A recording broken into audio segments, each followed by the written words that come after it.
त्रिभुज या त्रिकोण कई मायनों में इस अस्तित्व में एक मौलिक आकार है। Integrated form is a triangle. सबसे एकीकृत स्वरूप एक त्रिभुज का है। कंक्रीट और स्टील और इस तरह की सभी चीजों के आने से पहले मेरे ख्याल से खासकर अमेरिका में किसी भी घर में आज भी त्रिकोणीय छत है ना? भारत में हम सपाट छतें बनाने लगे हैं क्योंकि हम कंक्रीट की छतों का इस्तेमाल करते हैं और भारत के मौसम के लिए एक सपाट छत ठीक है। तो यहां आज भी लगभग हर घर की छत त्रिकोणीय है। त्रिभुज ही क्यों? त्रिभुज ही क्यों? क्योंकि न्यूनतम सामग्री के साथ अधिकतम मजबूती केवल एक त्रिभुज के लिए होती है। अगर आपको उसी मजबूती वाला कोई दूसरा आकार बनाना है तो आपको कहीं अधिक सामग्री लगानी होगी। इस्तेमाल की जाने वाली सामग्री की मजबूती को भी बढ़ाना होगा। लेकिन एक त्रिभुज के आकार में बहुत कम सामग्री से आप अधिकतम मजबूती प्राप्त कर सकते हैं। तो हमेशा दुनिया में कहीं भी लकड़ी के दो डंडे लेकर और धरती को आधार की तरह इस्तेमाल करके घर बनाए जाते थे।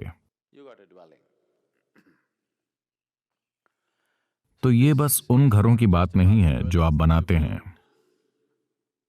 यहां तक कि दिव्य हाथ ने, यहां तक कि सृष्टा के हाथ ने भी आपके भीतरी और बाहरी बुनियादी स्वरूप के निर्माण के लिए एक त्रिभुज को चुना।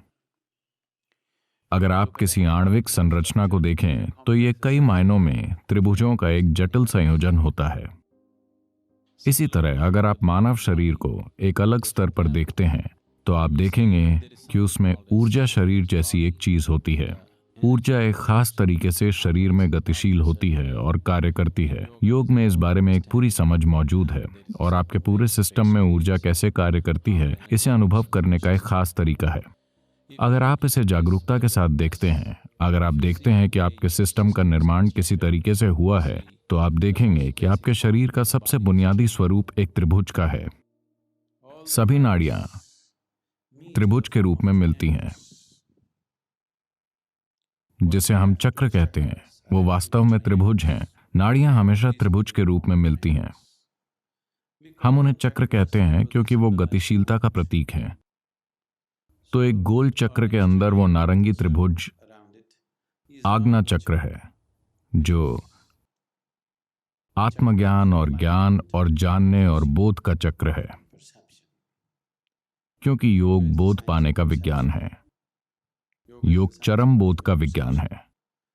तो ईशा योग चरम बोध के प्रतीक एक चक्र में नारंगी त्रिभुज का इस्तेमाल करता है। और अगर आपने यंत्र देखे हो तो दक्षिण भारत में बहुत से यंत्र हैं। क्या आपने देखे? श्री चक्र और उस तरह की चीजें। यंत्र का मतलब है एक ऊर्जा रूप। अगर आप कुछ विशेष रूपों का निर्माण करते हैं तो उनमें कुछ खास ऊर्जा होती है।